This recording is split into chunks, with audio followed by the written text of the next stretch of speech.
네, 안녕하세요. 오늘은 앞으로의 미래에 대해서 이제 하고 싶은 말이 있어서 또 켰습니다. 어, 앞으로 이제 우리 인류가 어떠한 변화가 미래에 일어날지, 또 어떻게 대처를 해야 될지에 대해서 하고 싶은 말이 있어서, 일단 제가 오늘 이제 얘기할 주제는 크게 두 가지인데, 그 노동력과 이제 교육 시스템에 대한 겁니다. 첫 번째 노동력은 그 일이죠, 일자리. 그러니까 인류가 이제 사람들이 살아가는 데 있어서 일은 거의 필수로 자리 잡고 있죠. 하루 24시간 중에서 7, 8시간 정도는 잠자는 데 보내고 있고 나머지 8시간은 이제 일하는 데 보내고 있죠. 그러니까 거의 하루의 절반 이상을 일하는 데 보내고 있다는 얘기예요. 그러니까 일은 반드시 꼭 필요한 거라고 우리는 생각하고 이제 노동을 하고 있는데 이러한 이 노동이라는 것들이 앞으로는 이제 불필요해진다는 얘기죠. 음, 현재 상황에서 보면은 이제 코로나 바이러스 때문에 이제 거의 많은 사람 대부분의 사람들이 일자리를 잃었고 많은 기업들이 또 조그마한 이제 소상기업이나 뭐 중소기업, 중견기업, 대기업들도 이제 각각 다 힘들어요.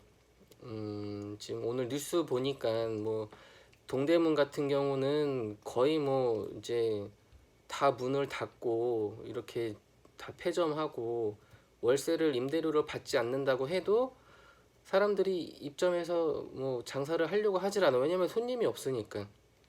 네. 근데 코로나가 당장에 좋아질 일단 기미도 안 보이고 뭐 한 9월이나 10월 정도 지나서 다시 좋아진다고 해도 또는 조금 더 빨리 좋아진다고 친다면은 뭐 7, 8월 정도에 서서히 뭐 좋아진다고 해도 이미 많은 기업들이 망했고 그걸 다시 일으키는데 원래 자리로 돌아가는데 시간이 또 걸릴 거라고 생각을 합니다. 근데 이미 IT 과학기술의 발전은 이미 우리가 생각하기 어려울 정도로 많은 변화가 일어났어요. 대표적인 게 이제 자동화 시스템과 인공지능인데 이러한 이제 기술의 변화 이제 발전은 필수적인 거기 때문에 어, 인류가 노동을 꼭 해야 된다라는 그런 이제 개념은 앞으로의 미래에는 성립이 안 된다는 얘기죠. 예를 들면은 지금 뭐 마트 같은 경우도 24시간 이제 뭐 자동화된 이제 마트로 돌아가는 시스템들도 국내에 이제 곳곳이 도입이 되고 있고 아마존 같은 경우도 이제 아마존이 대표적으로 무인 점포 시스템 이제 많이 하고 있죠. 예. 일단 뭐 다들 뉴스 보고 접해가지고 그런 것쯤은 다 대략적으로 알고 있을 텐데 어 그게 과연 얼마나 빨리 오느냐 이제 피부로 체감을 못하기 때문에 사람들은 이제 뭐 그런 거를 그냥 생각만 하고 있는 거지 당장에 막 오지는 않을 거다 이렇게 생각을 하고 있는 거죠. 근데 제가 이제 IT 쪽으로 좀 이제 있다 보니 어 얼마 전에 이제 마이크로소프트나 여러 기업들에서 무료 인공지능 이제 사용자들이 무료로 인공지능 시스템을 이용할 수 있게끔 하는 이제 플랫폼을 내놓고 있는데 너무 충격이었어요. 어느 정도냐면은 대표적으로 이제 딥러닝을 이용해 가지고 반복 숙달로 학습시켜서 이렇게 인공지능이 학습해서 자동화된 기술을 구현하는 방법 정도는 알고 있을 텐데 그런 기능들도 오픈 소스로 이미 다 나와 있어요. 그러니까 일반 이용자들이 어떤 큰 개발 지식이 없어도 인공지능 프로그램을 그 플랫폼 기능에 맞춰서 구현을 할 수 있다는 얘기죠. 예. 근데 그런 것들도 충격이었지만은 제가 조금 더 충격적이었던 거는 코딩이죠. 개발까지도 인공지능이 대신해줘요. 그 얘기는 우리가 어떠한 거를 개발하고 싶으면은 개발 언어를 배우고 그걸 또 공부를 해서 이렇게 나아가야 되는 건데, 그냥 백지에다가 그림을 그려요. 그림을 그리고 뭐 버튼 입력하고 버튼을 그리는 거죠. 그리고 뭐 레이아웃 그려주고 뭐 이렇게 어느 정도 레이아웃만 좀 잡아주면은 그거를 사진으로 찍어서 업로드하면은 자동으로 코딩이 되는 거예요. 신기하지 않나요? 지금의 인공지능은 아직 발전이 덜 된 인공지능인데도 그 정도까지 구현이 된다는 얘기죠. 그러면 앞으로 더 발전된 인공지능이 어느 정도 일을 해 나갈지는 상상하기 어렵다는 얘기죠. 인공지능은 크게 세 가지 분류로 나누고 있어요. 약 인공지능, 강 인공지능, 초 인공지능, 이렇게 세 가지를 이제 인공지능 단계를 분류를 하고 있는데, 우리가 지금 이용하고 있는, 우리가 지금 개발한 인공지능은 약 인공지능이죠. 약 인공지능은 뭐냐면은 어떠한 분야에 대한, 그러니까 하나의 한쪽 분야에 대해서만 특화된 인공지능을 얘기하죠. 예를 들면 대표적으로 알파고가 있겠죠. 이세돌하고 바둑 대결을 한 그 알파고는 바둑에서만 특화된 인공지능인 거죠. 알파고가 무슨 다른 분야를 잘할 수는 없어요. 알고리즘 자체가 바둑에만 특화된 분야로 이제 개발을 했기 때문에. 그래서 어떠한 한 분야만 잘하는 그런 특화된 인공지능을 약 인공지능이라고 하는데, 지금 우리가 개발하고 이용하고 있는 그런 인공지능들은 무조건 다 이제 약 인공지능이란 얘기죠. 이 다음 단계의 인공지능이 바로 강 인공지능이라고 하는데, 강 인공지능은 모든 분야에 대해서 다 잘해요. 그러니까 어떠한 분야에 대해서만 잘하는 게 아니라 뭐 바둑도 잘 두고 뭐 번역도 잘하고 뭐 다 잘한다는 얘기죠. 예, 그게 강 인공지능이에요. 그러니까 이제 약 인공지능에서 어떤 한쪽 분야가 아니라 모든 분야를 다 잘하는 그런 강 인공지능으로 곧 나아갈 텐데, 그거는 한 10년 좀 안쪽이 될 것 같아요. 제가 볼 때는 한 10년이나 뭐 그 정도 지나면은 10년에서 15년 정도? 근데 이거는 정확한 예측하기는 좀 어려워요. 어느 정도 지나면은 급격한 발전을 이루기 때문에. 그리고 그 다음 단계는 초인공지능이라는 게 있어요. 초인공지능은 뭐냐면은 이 초인공지능이 이제 가장 중요한 건데, 지구 전체 인류의 지성을 모두 합한 것보다 더 우수한 지성을 갖춘 인공지능, 그게 바로 초인공지능이에요. 굉장히 무섭죠. 그러니까 초인공지능이 나타나면은 인간보다 더 인간다운 그런 인공지능이 된다는 얘기죠. 인간보다 더 인간다운 인공지능은 뭘까요? 생각하기도 어려울 텐데, 우리는 똑같은 인간이라고 할지라도 어떤 상황에 따라서, 행동에 따라서 막 얘기를 하죠. 뭐 짐승만도 못한 인간아, 이런 식으로. 같은 사람이지만 사람으로 안 보는 그런 인간들도 많죠. 짐승처럼 행동하고.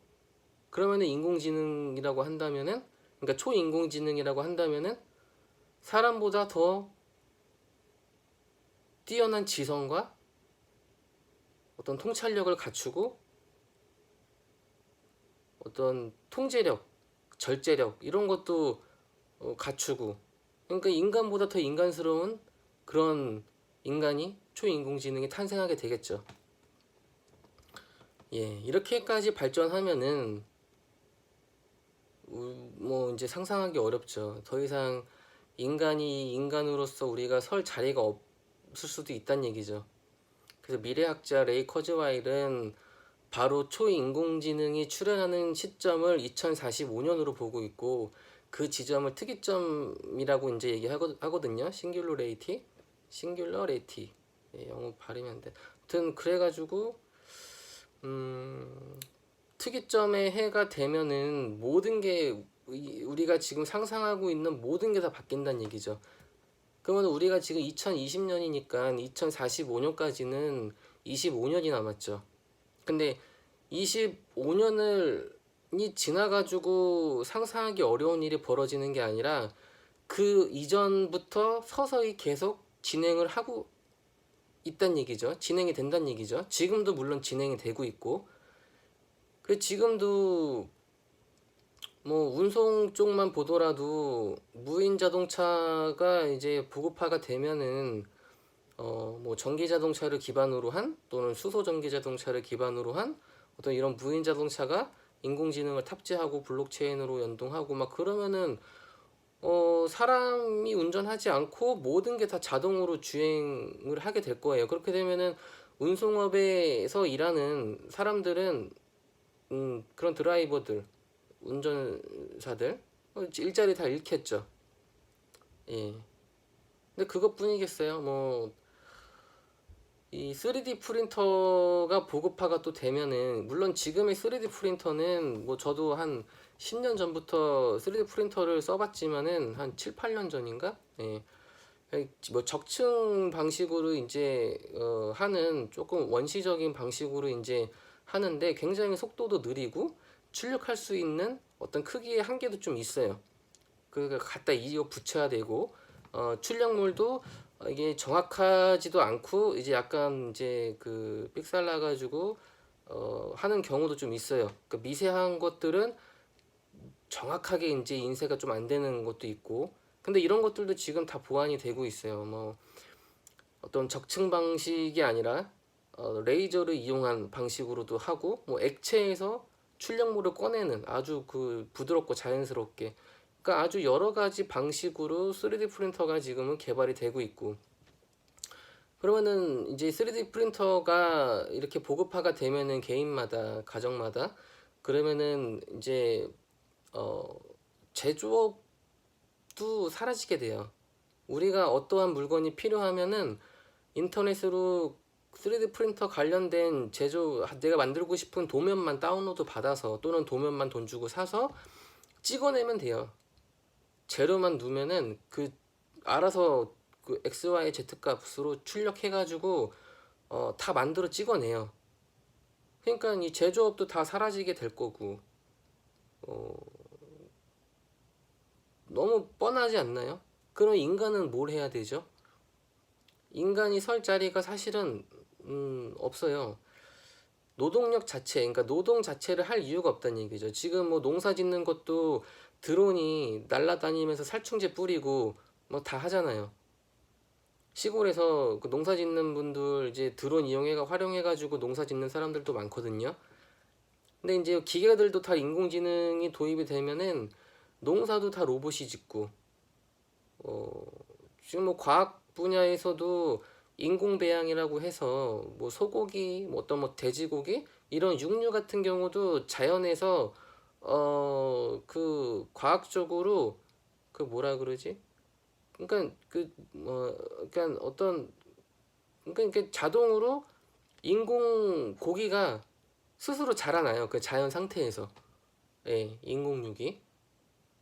그러니까 우리가 소돼지를 가축을 하면서 이렇게 키워가면서 이산화탄소 메탄가스를 배출해 가면서 키울 이유가 없다는 얘기죠. 축산업도 그런 식으로 우리는 먹거리도 그렇게 해결할 수도 있는 거고, 예. 그러니까 모든 게 다 자동화가 되고 인공지능이 관여를 하게 되면은 사실상 인간은 노동을 할 이유가 없어져요. 그렇잖아요. 모든 게 다 자동적으로 되면은 인간이 굳이 왜? 인간이 인공지능이나 로봇보다 일을 더 잘한다면은 인간이 일을 하겠지만은 인간보다 로봇이나 인공지능들이 더 일을 더 잘해요. 네. 그런 시대가 앞으로 5년, 10년 안에 많은 변화가 있을 거예요. 지금도 점점 대체가 되고 있잖아요. 근데 우리는 그거를 뭐 뉴스 기사나 어떤 인터넷 서핑을 하다 보면은 종종 접해요. 그런 얘기들을. 근데 그런 걸 보면서도 똑같아요. 그 대처할 수가 없어서 그런지 모르겠지만은 그냥 똑같이 예전에 하던 방식으로 공부를 하고 학습을 하고 교육 시스템은 항상 그대로고 전 솔직히 요즘 애들이 학교를 다녀야 할 이유가 없다고 봐요. 인터넷으로도 충분히 지식 정보가 널리고 널렸고 학교를 굳이 다녀가지고 그런 어떤 주입 교육 방식으로 암기식 어떤 교육을 외우고 그거를 시험 보고 할 이유가 있나요? 컴퓨터에 다 나오잖아요. 검색하면은. 번역 같은 경우도 외국어 공부 굳이 해야 될까요? 지금 그 구글 번역기가 인공지능이 탑재가 됐기 때문에 번역 품질이 가면 갈수록 점점 좋아지고 있어요. 물론 인간이 하는 번역보다 지금은 품질이 안 좋죠. 인간이 하는 게 더 낫죠. 하지만은 시간 문제라는 얘기죠. 저도 영어 하나도 못하지만은 외국 사이트 이용 많이 하고 외국 뭐 비즈니스도 외국 사람들하고 이메일로 주고받고 다 해요. 소통하는데 아무런 문제가 없고 번역기 이용하면은 충분히 다 이용을 한다는 얘기죠. 심지어는 구글의 픽셀보드라는 기계가 있어요. 내가 귀에다가 그걸 착용을 하고 어, 상대방도 그 기계를 착용을 하고 있으면은 서로 뭐 자기 나라 언어를 그냥 얘기하면 돼요. 저는 한국말을 하고 미국에 있는 사람은 미국 영어를 쓰고 그럼 실시간으로 번역이 돼서 한국말로 번역이 되고 그 사람은 영어로 번역이 되고 이렇게 된다니까요. 물론 이제 아직은 이제 뭐 번역 품질이 좋지 않다라는 어떤 단점은 좀 있겠죠. 하지만은 많이 좋아졌어요. 그리고 더 좋아질 거고. 그러니까 지금 그런 시간을 투자해가지고 뭐 외국어 공부를 할 이유가 전혀 없단 얘기죠. 뭐 외국어 공부하는데 몇 개월 공부해가지고 마스터 할 수 있겠어요? 몇 년 공부해야지 정말로 막 원어민처럼 얘기할 수 있고 그렇잖아요. 유학도 다녀오고 차라리 그런 시간에 다른 걸 투자하는 게 낫단 얘기죠. 공부 같은 경우도 어, 학교에 가서 왜 공부해서 시험을 보고 그래야 되는지 모르겠어요. 그게 과연 무슨 이점을 주는지 공무원들도 앞으로는 많이 줄어들 거예요. 다 자동화 시스템으로 돌아가는데 지금 은행원들도 다 줄어들고 있잖아요. 업무를 우리가 굳이 은행 창구에 가지 않더라도 다 인터넷으로 해결하니까. 그러니까 다 없어요. 그 핸드폰 같은 경우도 예전에는 뭐 매장 가서 샀지만은 지금은 다 인터넷으로 단말기 사가지고 개통할 수도 있고, 예. 그러니까 오프라인으로 이용하는 뭐 대표적으로 지금 뭐 이마트 뭐 어떤 그런 쇼핑몰들 있잖아요. 그 대형 슈퍼들 다 쿠팡에서 주문하고 인터넷 쇼핑에서 다 주문하잖아요. 나가지도 않고.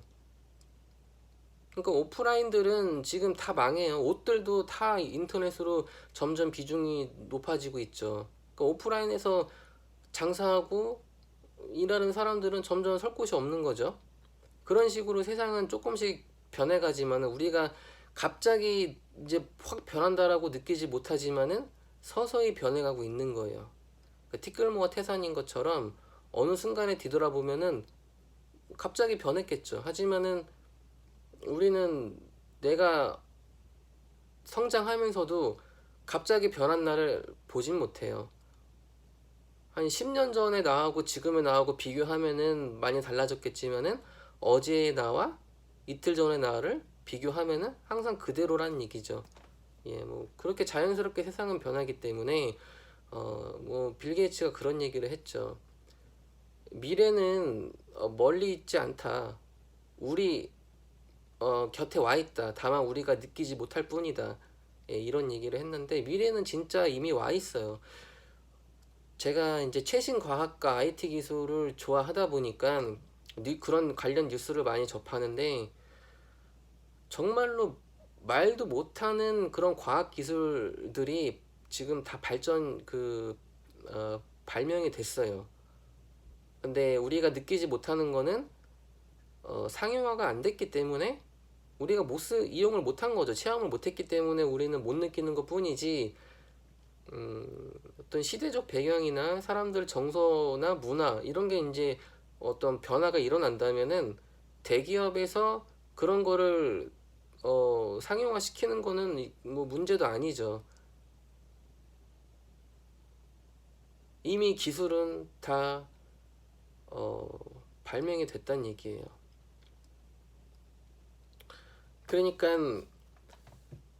이번 코로나가 참 많은 거를 사람들한테 일깨워 줄 것 같아요. 제가 볼 때는 우리가 평소에 아무렇지도 않게 생각했던 어떤 공기나 물, 뭐 어떤 자연 이런 거에 대해 가지고 지금 사람들은 굉장히 절박할 거예요. 밖에 나가지도 못하고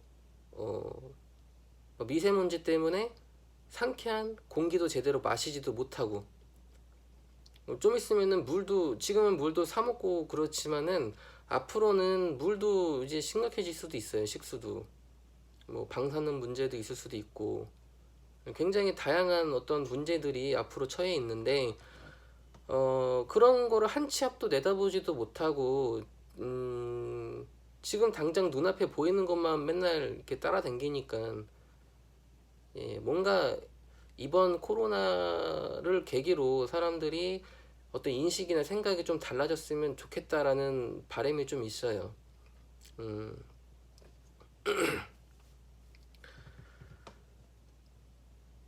그러니까 한두 사람만 변해가지고는 이 좋은 사회로 발전할 수가 없어요.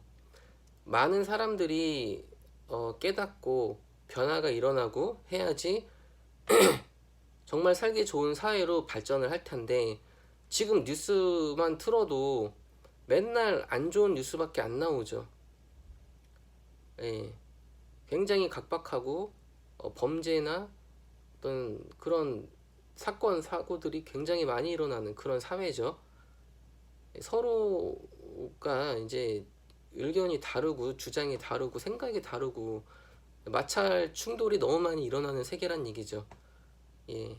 그래서 이번 계기로 많은 사람들이 그걸 깨닫고 이렇게 한다면은 정말로 이런, 사실은 저는 이제 거시 세계는 모순 세계라고 보고 있는데 당연히 다 상대적으로 돌아가니까 모순이 일어날 수밖에 없어요. 하지만 모두 많은 사람들이 깨닫는다면은 이런 모순이 많이 없어질 거예요.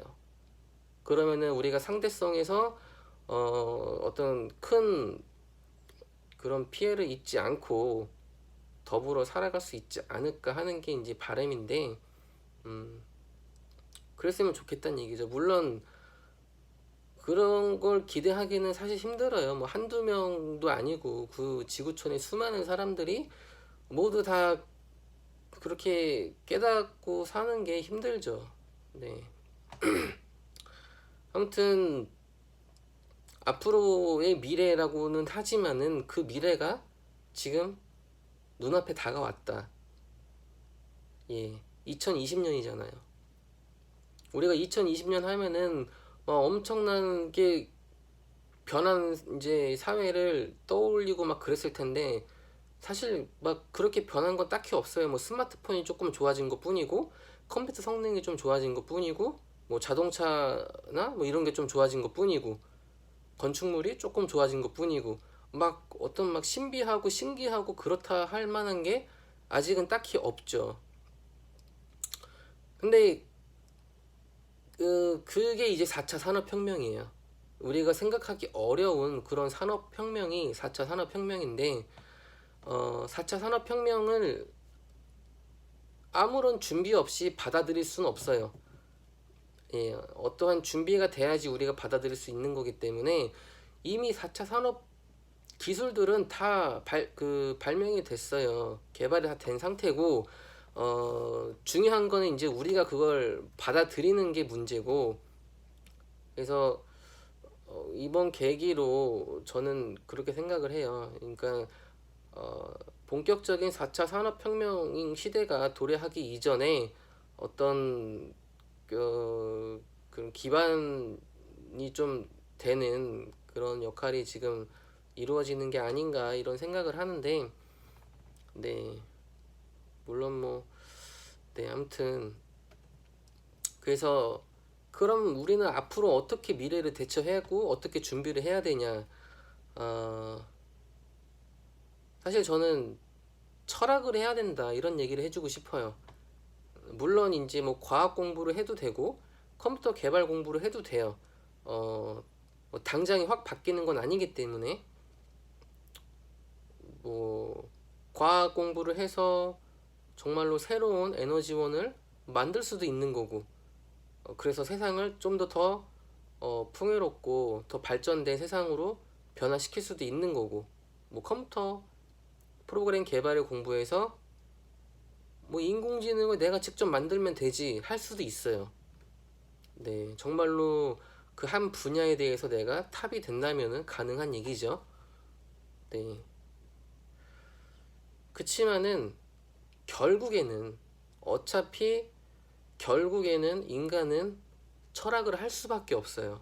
예를 들면은 내가 정말로 세계에서 제일 뛰어난 과학자가 됐다고 치자고요. 그래서 정말로 새로운 에너지원도 만들고 막 우리 문명이 3단계 문명까지 진화해서 새로운 우주를 인간이 직접 창조할 수 있을 정도의 어떤 과학 발전이 이루어졌다고 치자고요.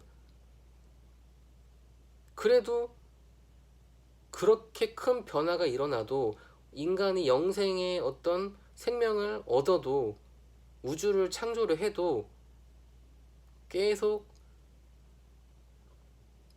의아할 그 한 가지는 있어요. 나는 누군가? 죽음이란 무엇인가?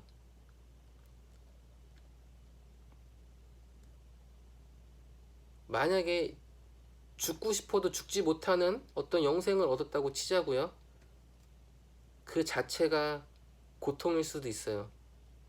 영원한 불멸의 삶을 산다고 가정하면은 우리가 살다 보면은 저도 뭐 그 막 100살을 산 것도 아닌데 가끔씩은 뭐 그런 생각을 조금씩 들 때는 있어요. 아, 이게 삶이 너무 고단하다. 살다 보면 그런 생각 들 때 있잖아요. 근데 뭐 100년도 아니고 막 한 1000년, 만년 그렇게 살았다고 한번 생각을 해보자고요. 너무 끔찍하지 않을까요? 그 1000년, 만년 산 시간 중에서 그런 삶 자체가 너무 고단하다고 생각하는 시기가 있을 수도 있을 거예요. 죽음이 필요하겠죠, 그때는. 근데 죽지 못한다? 그러면 그때도 또 철학을 해야 돼요. 어찌됐든 인간은 어떤 상황이 돼서든 철학을 할 수밖에 없어요. 아무리 과학 기술이 발전이 되고 영원 불멸의 그런 어떤 생명을 얻고 해도 철학을 안 할래 안 할 수가 없어요. 그렇기 때문에 결국은 우리가 지금 어떤 과도기에 있는 상태인데, 음, 기술 발전이 좀 더디고 그런 어떤 시절이 계속 유지가 되고 한다면은 우리는 그 안에서 계속 살면 좋겠지만은 그게 그렇지가 않아요. 이 카오스 이론에서는 어떤 혼돈이라는 게 있기 때문에 작은 어떤 변화들이 상대적으로 계속 작용을 하기 때문에, 예, 그러니까 거시적으로 그 변화를 우리는 예측하기 어려워요. 그렇기 때문에 과학기술의 발전도 결국은 카오스 이론의 한 축이 되는 거고, 그렇기 때문에 우리가 어떤 기술 발전이 필연적으로 계속 이루어질 수밖에 없어요. 사회 시스템 자체도 어떤 자본주의 경쟁 시스템이기 때문에 이 경쟁이 일어나면은 발전이 급속도로 일어날 수밖에 없거든요. 특히나 자유경제 시장에서는 경쟁은 필수죠. 예. 그래서 어, 어쨌든 그 삶이라는 거는 그런 것 같아요. 그래서 정리해서 다시 한번 말하면은 철학을 해야 된다. 예. 그러니까 지금 어찌됐든 태어났고 살아가고 있기 때문에 사는 건 사는 거죠. 하지만은 내가 누군지도 모르고 삶의 목적이나 근본도 모르고 그냥 눈앞에 닥친 현실인지 가상인지도 구분이 안 되는 이런 모순의 세계에서 뭔지도 모르는데 그냥 살아가는 게 마냥 좋을까요? 저는 그렇지가 않아요. 물론 어렸을 때는 아무것도 몰라서 어 그냥 눈앞에 보이는 것만 보고 이렇게 즐거움이나 행복이나 그런 걸 이제 쫓으면서 그냥 젊음을 만끽하면서 살았죠. 하지만은 지금은 전혀 다르단 얘기예요. 지금은 어 그러니까 이런 거를 전혀 접하지 못했을 때는 깨닫지 못했을 때는 뭐 살다가 죽으면 그만이지라고 생각했어요. 예. 근데 과연 죽으면 그만일까요? 우리가 죽어 보지도 못했고 죽음이 뭔지도 제대로 모르는데 어떻게 그걸 단언할 수가 있겠죠? 죽으면은 내가 사라질까요? 사라지지 않을까요?도 몰라요. 예. 그러니까 저는 거기서 이제 계속 생각을 한 거죠. 나라는 존재가 사라지는 게 과연 맞을까? 아무리 뭐 신이 있고 어떤 법칙이 있고 천국이 있고 지옥이 있고 막 그런 걸 아무리 대입을 해도 절대 받아들여지지가 않는 거예요. 그래서 이제 그때부터 과학 공부도 많이 하고 철학 공부도 많이 하고 막 그랬죠. 음, 그래서 이제 뭐 철학 같은 경우는 사실 정해진 답이 없잖아요. 예, 그래서 철학은 개똥 철학이에요. 그냥 그 스스로 하는 거죠. 철학은 뭐 과학 같은 경우는 어떤 법칙이나 그런 게 있겠지만은 철학은 틀이 없어요. 예, 틀이 없기 때문에 어떤 진리를 찾아서 헤매는 게 철학이라고 저는 생각을 해요. 그래서 철학을 하는 그러니까 누구나 다 그러니까 우리가 철학이라고 하면은 일단 굉장히 무겁고 불편하고 되게 좀 그렇잖아요. 뭐 사람들 만나가면서 막 이렇게 철학 얘기 하지 않잖아요. 근데 저는 그런 사회가 됐으면 좋겠다 이거죠. 만나자마자 야 너 죽음에 대해서 생각해 본 적 있어? 이런 게 얼마나 불편한 게 아니라 당연한 거고 어? 너는 네가 누군지 생각해 본 적 있어? 너무 당연한 거 아닌가요? 근데 그 당연한 거를 당연하게 사람들이 생각하거나 받아들이지 못한다는 얘기예요.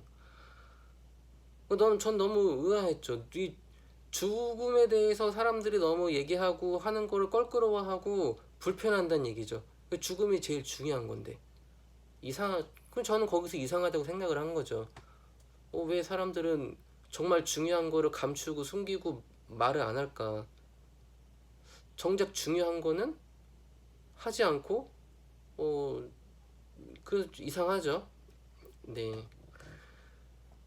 그래서 오늘 얘기하고 싶었던 거는 아까 이제 얘기한 것처럼 노동이 이제 사라진다.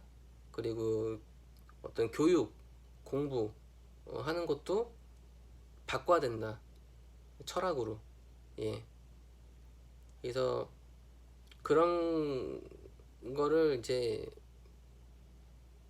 해야지만 비로소 깨달음을 얻을 수 있다. 이 깨달음이라는 게 단순히 어떤 망상이나 어떤 상상이나 그런 쪽이 아니라 정말로 생각을 하다 보면은 마지막은 철학이에요. 예. 우리는 어떤 보여지는 어떤 과학적인 기술 그런 것만 신뢰하고 맹신하지만은 그게 사실은 오히려 거꾸로란 얘기죠. 이제 한번 봐보세요. 과학기술이 특이점에 다다르면은 인간의 존엄성이고 뭐고 다 없어져요. 결국은 철학이 답이다 라는 게 그때는 사람들이 알게 될 거예요. 하지만은 그때 가서 깨우치기에는 좀 늦지 않을까요? 지금부터 준비해야 되지 않을까 저는 생각을 합니다.